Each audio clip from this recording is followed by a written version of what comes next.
Hi, innovators. Welcome back to my channel. Fancy here. Welcome back to my channel where I share my journey in hopes to inspire you to live life as an innovator, meaning living authentically and staying true to your journey.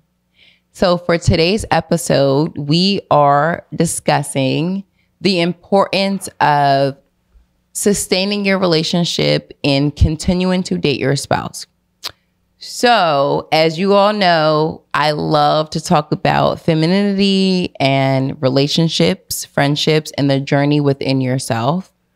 I have two of my special friends here as a special guest, where we are going to discuss the importance of or the value of dating your spouse and how that enables you to continue to build a bond with your partner and sustain a relationship for long term.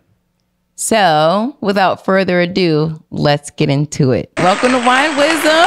Okay. So, I want to welcome Brianka Hurley and Charles Hurley here, and they are going to introduce themselves and share a little bit more about themselves. But I want you guys to know that they are my special friends that I've known for a long time. I admire them in so many different ways, and we're going to get into that later. But I want you guys to kind of like talk about who you are, share with people. Okay. You know. Baby, you start. Okay. Charles Hurley here, husband and father of three, New Jersey native, married 7 years. Yes. Okay, my name is Brianka Hurley. I am a mother of three. I've worked very hard over the past 10 years as a friend, as a wife, as a mother, to build a name for myself. I'm happy to say that we are co-founders of the Juneteenth Foundation, and we've been able to establish a lifelong legacy for our children. So I'm very thankful to not only stand here as a co-founder, but also as a spouse, a mother, a friend, and an auntie. So I'm thankful. So thank you for having us. Oh my gosh. Thank you so much for joining me today in Philly. Yes. And so for today, this is what I really want to discuss. As you all know, a big bulk of what I like to talk about on my channel is femininity, sharing your journey within relationships or within yourself.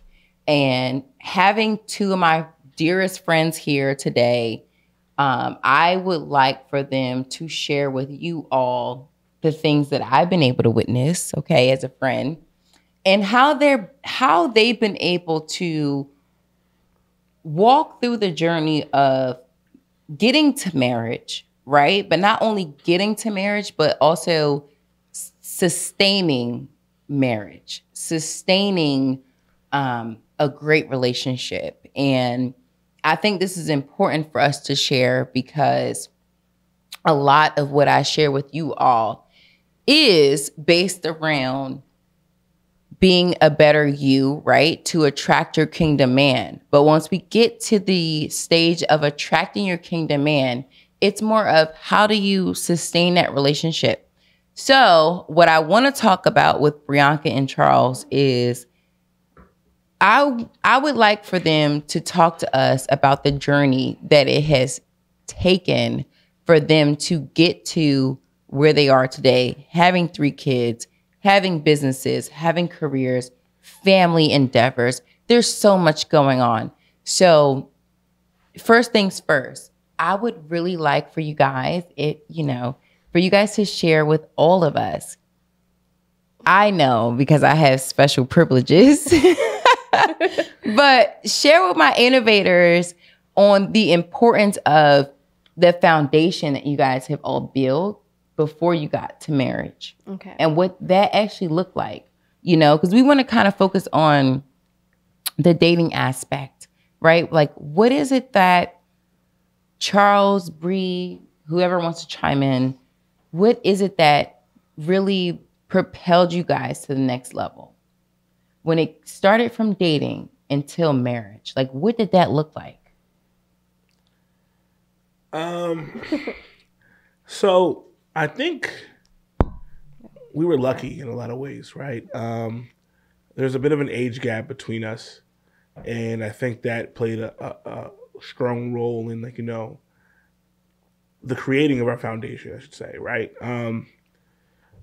Fortunately for us, I mean, they say that men are more mature than women, right? I mean, more mature. I mean, women are more mature than men, I should say. So us having that age gap and me getting through college first and doing all the things that I would do in college in terms of like learning who I was and trying to become an adult and a grown up, right? It's 5 years, by the way. Let's It's a start 5 from there. years So you age guys gap. started off in college. Let's start there. Well, he was okay. So I was in college. He was in post-grad. He was I had just post-grad. graduated college and I was He was starting in a grad graduate school, program. and she was starting college when we met. Okay, so they were in their early 20s. Let's clarify. Yes. Because that's important. Yes. Okay. So I think because of that, right, I was in a position where I was mentally ready to, immaturity-wise, ready to be in a serious, committed relationship. And I was lucky enough to find my future wife in a time point in where she was already there. So even though she was younger than me, like they say, women are more mature than men, I was fortunate enough that she was at the timeline and thought process that I was at when we met. And we started out as friends, which is really, really important. We got to know each other. It really legitimately just started as like talking on Facebook and social media and whatsoever, right? Like we would talk on things and about stuff that really wasn't about relationships. Like the goal of our friendship and the goal of us talking to each other at that point in time was not about being in a relationship. So we just literally got to know each other and know our values and what we're into and what we respect and care about and just our thought processes, right? So being able to do that first before we even considered the possibility of being in a relationship created that foundation that you're asking about.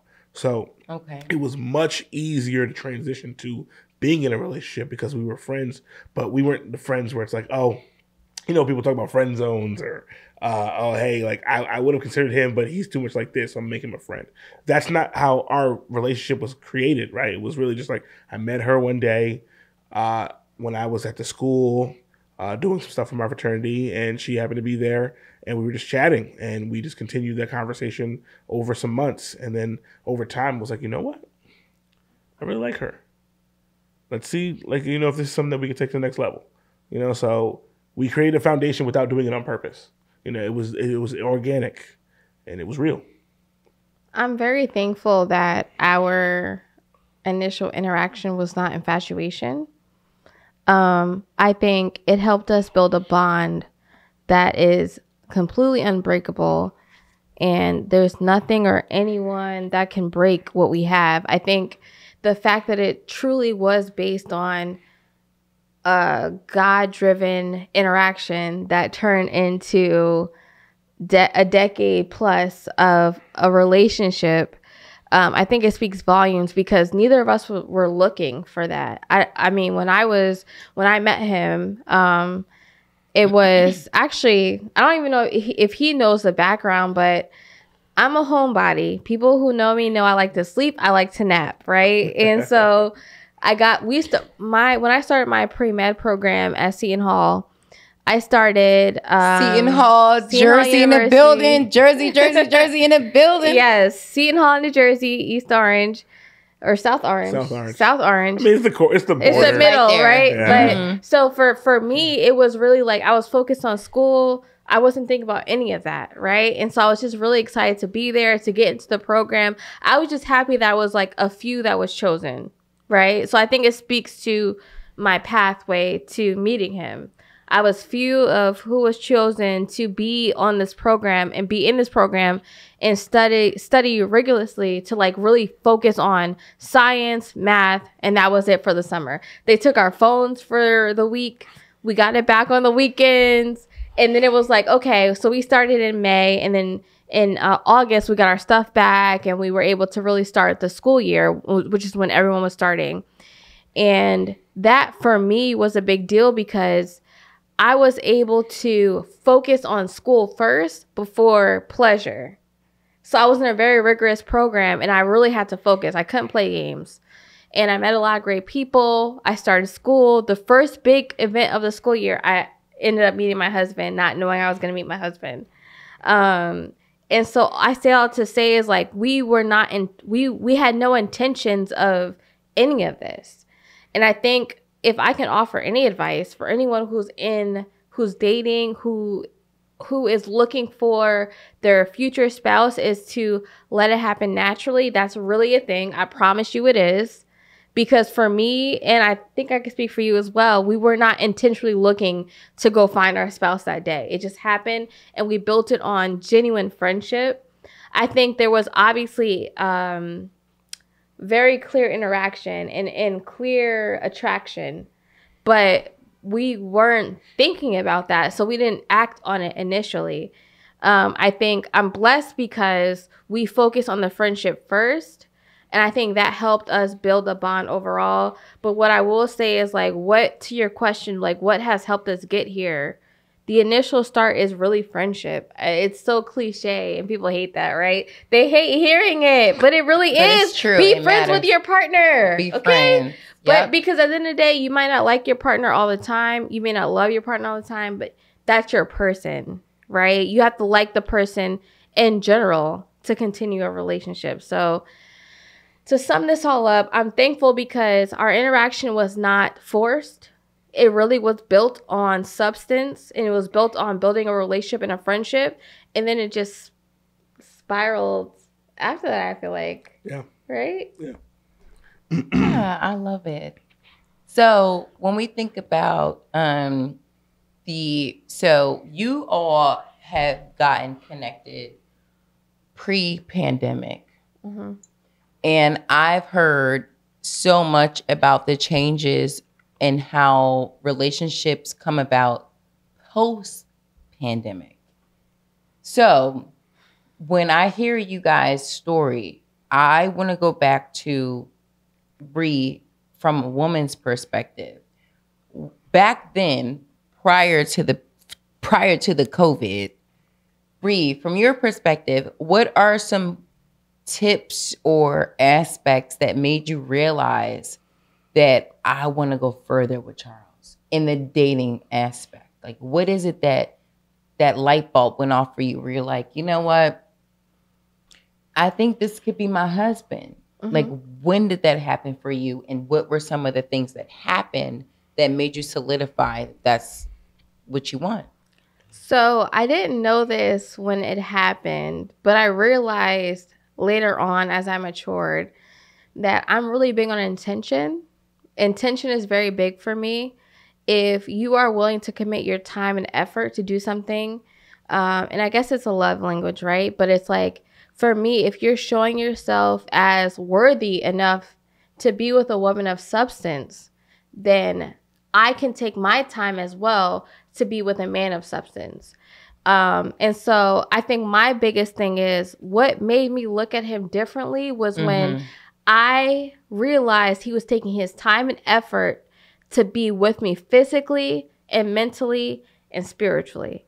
And again, very cliche, right? Like we pray together, all this stuff. But when you see a man taking time out of their day to check on you, to pray with you, to be with you physically, and not just for sexual things. Right. That was a key. That was for me. That made me realize, okay, let me see what this looks like for us, because I know your intentions now are just not for one thing. Mm-hmm. And so for me, it really was taking time to see how he moved. Right. So it wasn't just like, hey, we go on a date, we do this, this, and this. It was like, how do you move on a day to day? Giving him time to sort out his stuff. I'm big on that. We'll get to that. Yeah. But I like the way you move. I like the way. But no, really, it really is. I like the way you move. I like the way that you move as a man. If you can't move the way that I like as a man, we will not work. Right. Like at all. Because for me, the way you move the way that you wake up and the way you go to sleep is important. And also, what was important to me is the things that he was actually committed to outside of me. He was committed to his fraternity. He was committed to his brothers, his family. He was committed to God. Outside of all of that, he was a God-fearing man, but also kind of a mama's boy, but in the best way committed possible. To his mother. Committed to his mother. You gotta love your mother. He made sure his mom was always good. I looked for those things. And I look for traits, right? So those are the traits. I look for, how does he spend his money? Is he going out every weekend spending it on liquor? Is he going out every weekend spending it on women? What is he doing with his money? What is he doing with his time? And what is he doing with his peace? When he's in a peaceful state, where is he? Is he with his family or is he out on the streets? If the streets is the peaceful time for him, I don't want to be involved. If peace is at home, I want that. I want a piece of that. Okay. So I want a piece of that. I want a piece of that. Okay. Ooh, but no, are you in your study reading books? Right. And he was reading a lot of books too, I'm not gonna lie. He was doing Rosetta Stone for a minute. Rosetta Stone. Everybody remember Rosetta Stone. I say all that to say I was really intentional on seeing how he was moving and how intentional he was. And I think that really sold me, if I'm honest, because men are going to do what they're going to do. But if I see how you move from a day to day, I know the type of heart you have. And I can see if you have a genuine heart or if you're moving shady. You know what I'm saying? And I'm fortunate because he was in his early 20s. And for me, I'm like, oh, God, here we go. You know, I'm younger. I'm like, what's he about to do? Right. But he showed himself true, honest, and genuine. And everyone has flaws, right? So both of us had our flaws, but he showed himself as a very genuine man. And to sum this all up, it was about his heart. It was about how he moved from a day to day. So if anyone wants to know how you know, look at their day to day, how they wake up, how they go to sleep, how they treat their family, how they treat their mom. That's a big important. Thing. Right. If their mom is still able to be on this earth. Right. But also how they treat you on top of all of that. And how they treat the people they say they love. That's a big thing. So I just watched all of that. And I'm thankful because I lucked out. I really did. Thank you, because everyone is not like that. Especially not when I first met my husband. He was 23. So especially at 23, people aren't moving the same way. So I'm thankful. Go make me blush. So, I mean, definitely there's a lot there that she said that resonates with me, right? But for me, the major things actually like were, you know, the things she did that she may not have noticed she did, right? Like, for instance, she talked about one of them in terms of how you treat your mother, right? It's important for a man how you treat his mother too. You know, so seeing how she moved with my mother and seeing how similar they were in so many ways and how they got along in a way that looked like, oh, this looks like a daughter-in-law and her mother-in-law. You know, like those things mean something. But I mean, funny story, and the thing I think that made me realize, like, okay, this might be my person. Was after our first date. I don't necessarily want to get into all the details of our first date, but we can get there if we need to, right? But something she said to me after the first date. It was something along the lines of, listen, I don't know what you have going on in your life right now, but I'm not someone who's with everybody. I'm interested in you, and I think you're interested in me too. If this is something that you want to take seriously,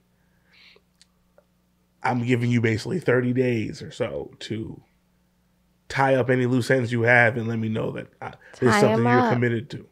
Wow, she gave you 30 days. That's a long time, right? I'm just saying. That's a good minute. No, it's not a long time. I think it's appropriate time. No, but listen, this is first date. Tie it up. This at the end of first date. And it's like, hey, if you're serious about being serious with me, I need you to show real commitment. I'm giving you buffer. You know, I'm Great. giving 30 you days. space 30 to do the days things all you that got. you do to tighten these things up. But 30 days when they done, it needs to be you and me. But you wasn't expecting that as And I somebody was of not her expecting age. that at all. He was like, what? At all. What are you but, talking about? But I respected it so much. And I found it attractive in that way where it was like, wow, this is a serious woman. So she not playing. This is a different kind of woman than anybody ever been. Uh-huh. You know, so even though she was younger, I wasn't looking at her as she was younger anymore. I was like, hold on.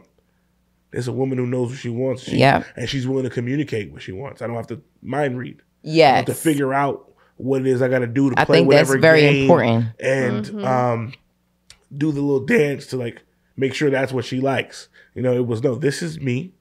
This is what I like. I like you. Do you like me? If so, this is what I need from you for us to continue as a relationship.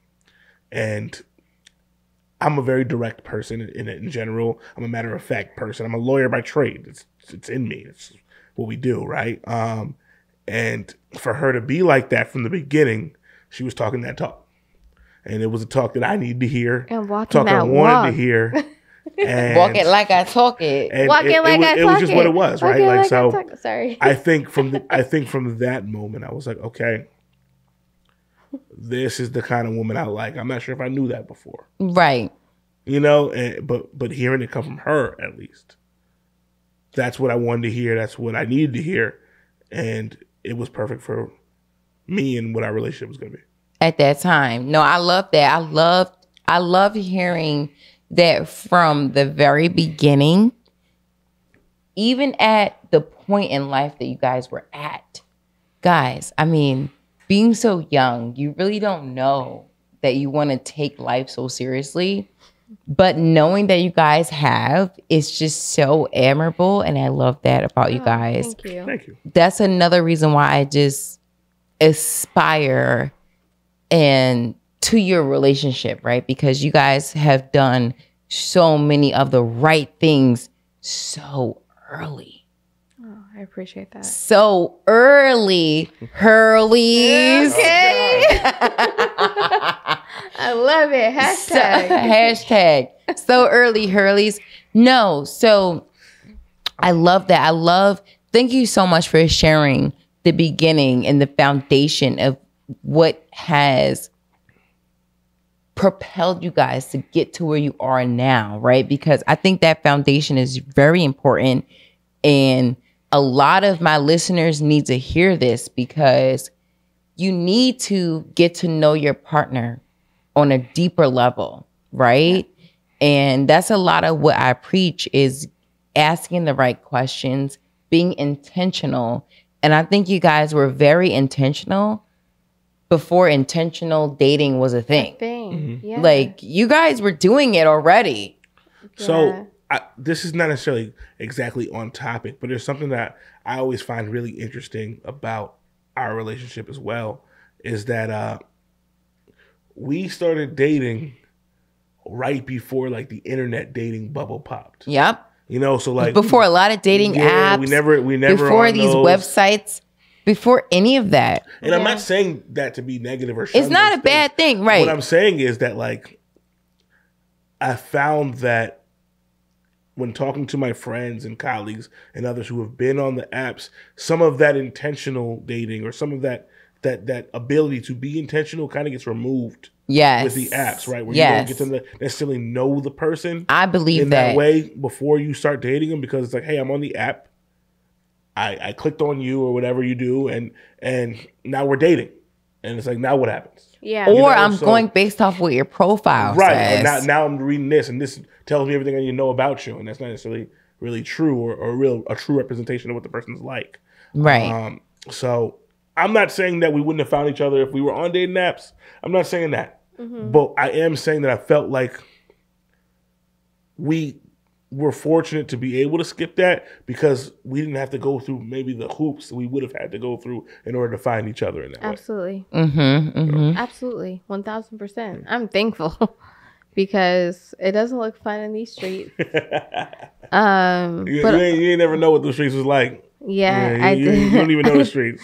I didn't. But what I will say is something that worked for me was a lot of people steer away from uncomfortable conversations. Mm-hmm. And I think what helped us, and I can speak for us, I think, in this aspect as well, is having uncomfortable conversations from the absolute start. Yeah. Like, okay, we're going to start this now. This may make you feel a little weird for a second. This may make you feel a little whatever it is, but we're going to have this conversation and we're going to address it and we're going to move forward or we're not. And I think that directness from both of us has helped us really steer into having not only like a fruitful relationship, but a solid relationship. We're not just manifesting things. We're not just having things and being successful. We're having a solid foundation. Right. It created a situation where we can tell each other anything. Right. So it's like, and I think, and again, I'm not saying that this is going to work for everyone. Right. But because we had those kind of conversations so early, it was like, okay, is this going to scare you off? No? Wow. Okay, I really appreciate that. And vice versa on both sides. Like I'm not afraid to tell you stuff because the things that I was afraid to tell you, we talked about really early. Mm-hmm. Some of the stuff we talked about before we were even dating. Again, we were building that friendship. So it's like, hey, you get to look at me as a friend and be here for me without thinking about being my partner. Now that you know that about me, or now that you know this about me, and you're not judging me on it, and we're still moving forward in our friendship, maybe this is something we can take to the next level in terms of being in a relationship. Yep. And I think that made it very easy to handle difficult times. Difficult times are still going to be difficult, of course. But there is something to that where it's like, hey, really, really bad news in this way. Okay. We've been through worse, or knowing you the way I know you, I know how you're going to handle this. Here's what you're probably going to need from me. And navigating those things so that I don't know how else to explain it other than she's seen the worst of me and the best of me. So she knows how to navigate when I'm in a bad time and vice versa. Mm-hmm. So when one of us is down, we know what we need to do. Not necessarily to pick the person up, because sometimes you need to be in that and sit in it and grow from it, right? In it, yeah. But we know what we need to do in terms of what it means to be there during that time. And that can be difficult to navigate even still with us. But I think because we had those early conversations, it created, again, that foundation and that methodology of how to handle Charles or how to handle Bree and how to be there for them. Yep. No, I love that. No, thank you guys for walking us through the journey, through dating, through boyfriend and girlfriend, through coupling up, through figuring it out, and now through marriage.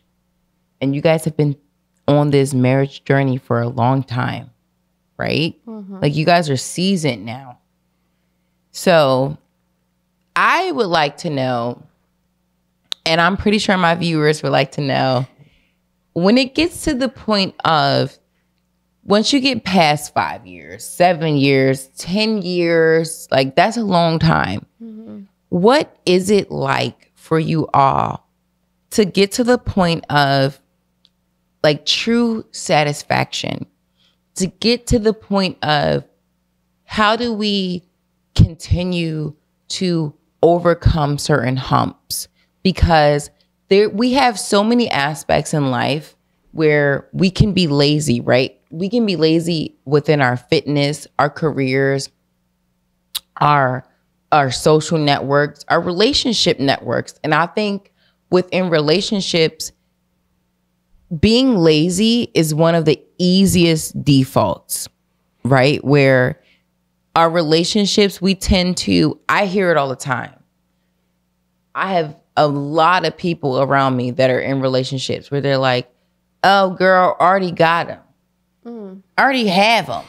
Mm-hmm. I got him already. So what more do I need to do? Oh. So we talked about the acquisition and what it takes to acquire someone. I really want to get down to what does it take to sustain your partner and your relationship and to keep him. You know, as a husband, what does it take to keep your wife? As a wife, what does it take to keep your man? These are very important topics. And I think for the Hurleys, I mean, I've been witnessing them being able to keep each other for a long time. And you guys have little kids. Yes. Toddlers, babies. 3 of them. You know what I mean? So it's busy. It's busy. It's busy in the house. Every child has their activity and things. Like, what do you guys do to ensure that when the kids are taken care of, you guys are still taking care of y'all? And, you know, how do you guys negate some of these things that happen with couples where it's like, hey, we you know what I mean? Like, you can't get lazy. Right. Like, how do you avoid being lazy? You mind if I go first? Go, please. Okay, so one thing I want to make clear or just put out there for the record. I actually don't believe in having to keep your significant other. Oh, I don't believe in I'm gonna say Charles put me on because I don't know nothing about that. So what I mean by that, because I feel like you need to be kept. So look, what I mean by that is we both made a commitment to each other. If I have to work to keep you, then I don't have you. What I do think you need to do, however, is continuously strive to do your part in making your significant other happy. And I think that's very different. Right. Yeah. I love that. I love that, Charles. Sorry to cut you off, but it's not about keeping. It's about what you just said, keeping your significant other, pouring in and investing. Their yes. cup. What does that look like for you? Yes. Exactly. So, and again, it's not your job to make them happy. That's something that has to be done internally, right? Like, right. Individuals need to make themselves happy. But you can definitely do things to put a smile on your significant other's face, or to help make their day, or just make their life easier. Or invest. Just do things that, show love. Exactly. Pour, invest. Whatever adjective or terminology you want to use, you can do those things, right? And I think sometimes people confuse that with this is what this person's doing to keep their significant other. Yeah, no. But honestly, I think deep down you kind of just have to enjoy it. Okay. Like, hey, I get really excited around certain times of the year. I know that my wife's birthday is coming up, or Valentine's Day is coming up, or maybe not a holiday. Oh, we haven't done anything in a few months. Or, like, just little things that, I had an idea. I have a passion about this that I know she loves. Like, just doing things that I know will put a smile on her face. And they don't always have to be big. I am a grand gesture guy. Oh, sure. Listen, I'm going to disclose a little secret. Charles is Leo. We love our Leos here. Leos are very theatrical, grandiose. They love to give, and they know how to show their love through gifts. But now again, we love Leos here. We do. I'm a grand gesture guy for sure, but that's not it. That's not everything, right? Like, just little things, even creating routines of things that will make your wife or your significant other, or your partner, whatever you want to call it, happy. Like, I try to be on that. Like, one thing that I try to do, and I'm not even recommending everybody do this because not everybody likes these kind of things, but I like to bring her flowers every week and a half. Weekly flowers. We love weekly flowers. And again, woo! So the thing for me, though, the thing that makes it dope, or the thing that allows me to make the smile happen, is I'm not doing a subscription. I'm not like, I'm gonna just every month or every 2 weeks. Right. You make the effort to do it. I'm going to the store myself specifically. I'm picking out the color this time. I'm picking out whatever kind of flowers this time, and I'm bringing it to her personally so that she can see that I thought about her. And honestly, even when we're fighting, sometimes we're fighting or mad at each other, and I got to put the flowers on the table. But she'll know that I picked them out and that I got them, and I went to the store and did that. Like, little things, great. Little things like that, at the bare minimum, I think, are things that just like actively show, like, hey, look, even when I'm not fucking with you, I'm fucking I'm with fucking you. with you. You know, like I love you. I still care about you. I'm still thinking about you. And I think if you take that mindset into your partnership, it makes it much easier for you to want to do things. Yeah. And if you want to do things, you're absolutely going to do them, and you're going to reap the benefits from it. You know, so that's the approach I try to take to our relationship. And, you know, like, I'm not perfect, and sometimes I miss. You know, like, I did something that I thought was really dope, and she really wasn't feeling that. You know, like, it goes, you know, like, but that's trial and error. That's knowing your partner too. But the thought counts. It's really a thing. I put time, effort, thought into this, thought equity into this, in trying to make you happy or trying to make you smile in some way. And I think that goes a long way in terms of keeping your significant other. Yeah. You know? I feel like for me, I didn't know how to cook when I met this man. I did not know how to cook a spaghetti. I called her. Sis ain't know how to cook nothing. I was like, how long do I cook these noodles? So The kitchen was in shambles. Okay. It was really bad, honestly. I'm not gonna lie. It was really bad. But what I can say I'm proud of you though. I'm proud of you. Let me just say. Okay. You ain't know jack squat Okay. when y'all were at Howard. But where you are now, Sis. I call my sis. I call her now. I said, hey, help me out. Do you know how to do this, that? Help me. No, I really appreciate it because, like, Darlene Fancy, however you know her, she's one of two who helped me learn the basics. And as now a mom of three, I think I've mastered a few things. But I say all this to say, you have mastered. You don't have to think. Right? You have I mastered. feel like I got a few things in my pocket. You got it, sis. You know got what I'm it. saying? Yo, you had it when y'all left Maryland. I did, but I wasn't really fully there yet. But I'm you there. got it.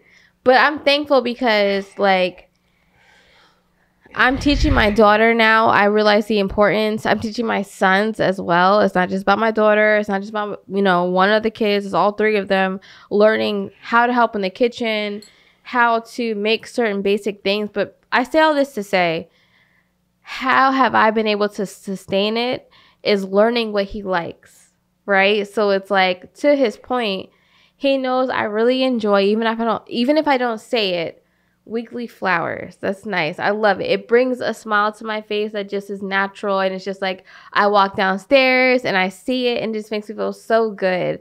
And like, for me, I was intentional learning how to cook because this man can't eat and he's one of 8 boys and I had to learn how to cook. Okay. And his mother is Ghanaian and I had to learn how to cook. So I learned how to cook and I learned how to make certain things. I still have a ways to go, but I think I've done a really good job of being intentional of learning what he needs and what he wants and being able to decipher the time and frame of like, okay, he wants this. What can I do to make this happen? Yes. I think what has helped us be fruitful, which I want to continue to say fruitful in our marriage, is understanding what it means to do certain things. So for example, Sundays, right? It's a football Sunday. And for what I'm trying to do, I'm still working on this, but football Sundays, I got to make him what he wants, make it an open and safe space for him to enjoy the games, talk his stuff. While he's watching the games, get the kids down, wash them up, get them upstairs, get them down. Those are the things I think he enjoys, and that's his love language, I think. Yes. Acts of service. Acts of service. Acts of service is absolutely my love language. Yeah, and so I try to cater to that. I want to watch you work, baby. Yes, he work. Like, and he be acting. So it's so funny because not the hair flip though. I watch him because he just be sitting there just so like loving, like, oh my God, look at my wife just doing everything. Just got the kids down, and she look good doing it. And right, she don't look rags. Right, and making she still look good. She still look good, and that's the other thing. You gotta make it look good, sis. Okay. If I'm gonna give you a word of advice, let's go. Word of advice. I This is know wine wisdom. wine wisdom. We love our hair ties. We love our bonnets. You gotta put it on once or twice a week, sis. Okay, put it on once or twice a week. Make it look good. Put a little short. They like the boy shorts, the short ones. They like that. At least I do. I can't speak for everybody else. They like the thongs. They like that.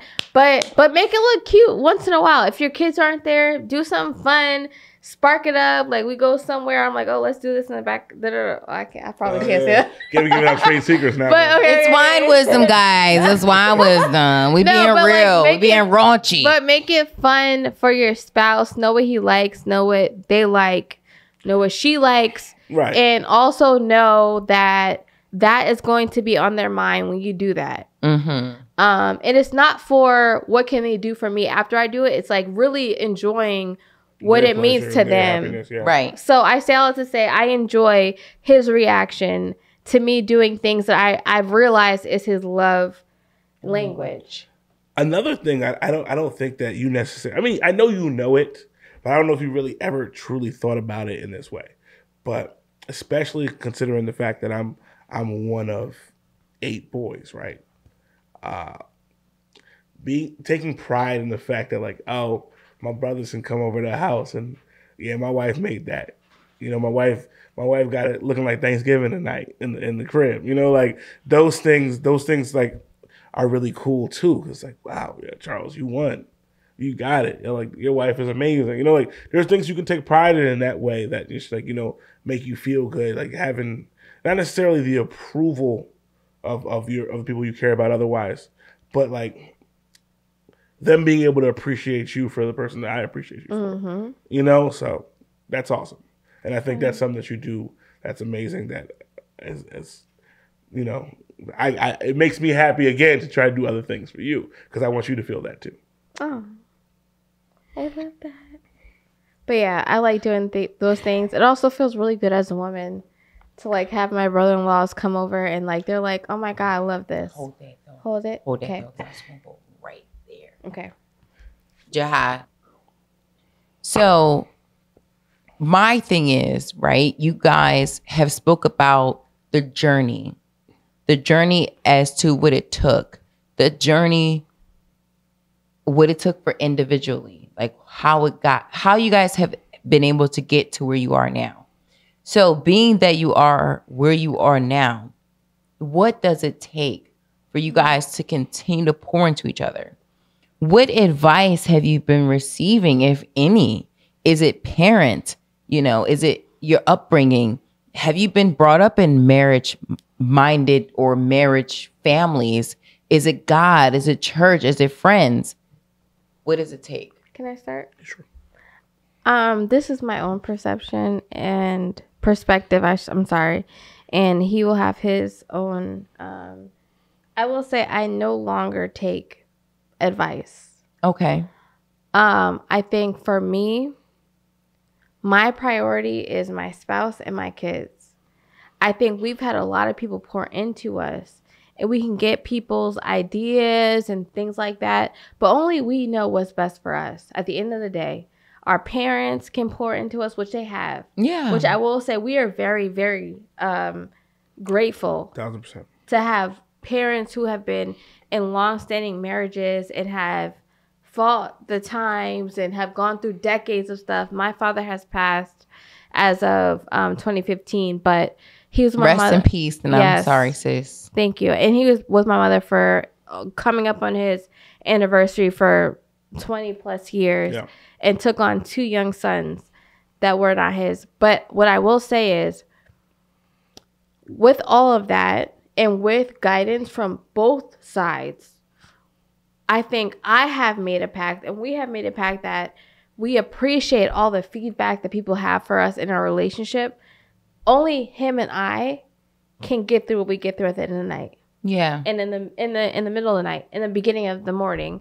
So I say all that to say, how we gotten through it, we definitely have had a village.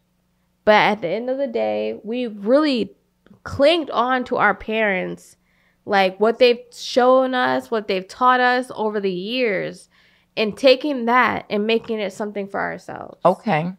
And that's my perspective. I love that. Yeah, I mean, I agree with that wholeheartedly.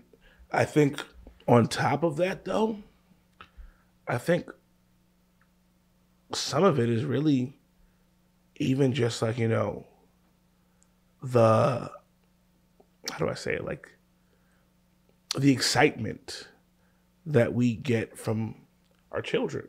Oh, Like the reactions we get from our kids when they see us going on a date, or they see us holding hands, or I love kissing, that. or cuddling, or whatever it is, right? Giving each other gifts, like even just random things, like They love it. They love it. They're so eat it excited. up. They eat They're it up. so excited. And I think that's just it adds an extra incentive to show love, right? yeah. Like it's just like, look, man, look what we're creating, look what we're influencing.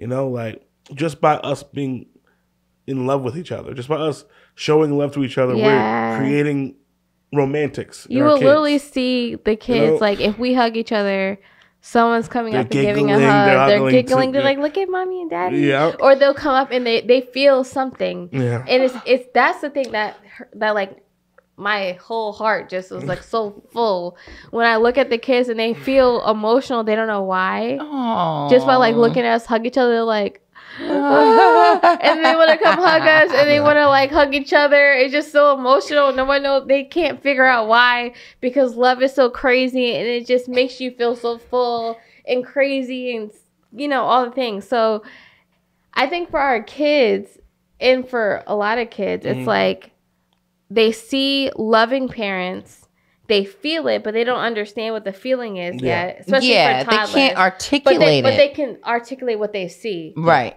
So they see parents hugging. They're like, okay, I feel this feeling. I have to hug someone. Right. So for us, it's like, okay, I love that.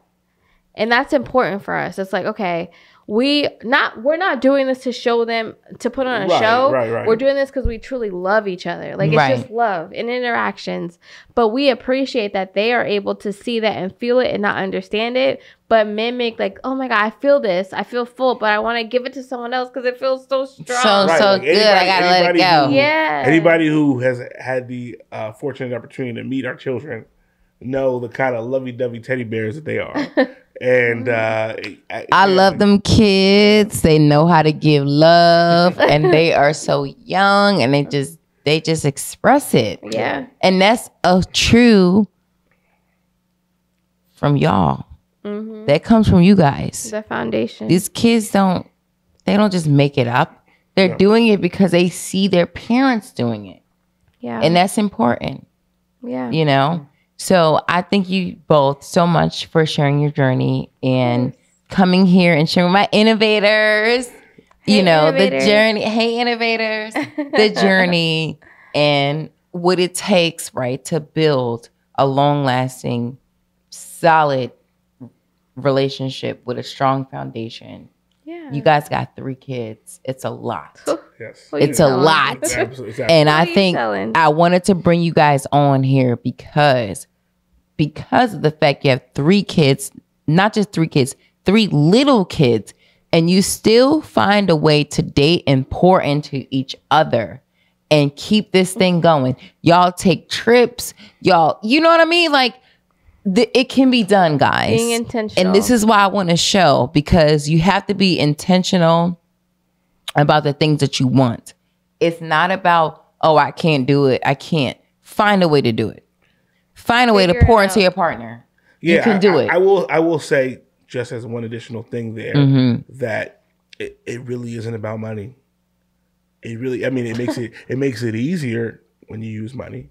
But right? you figure it out easier, if you don't have anything. Right, but we've been together as well before we had any money. Period.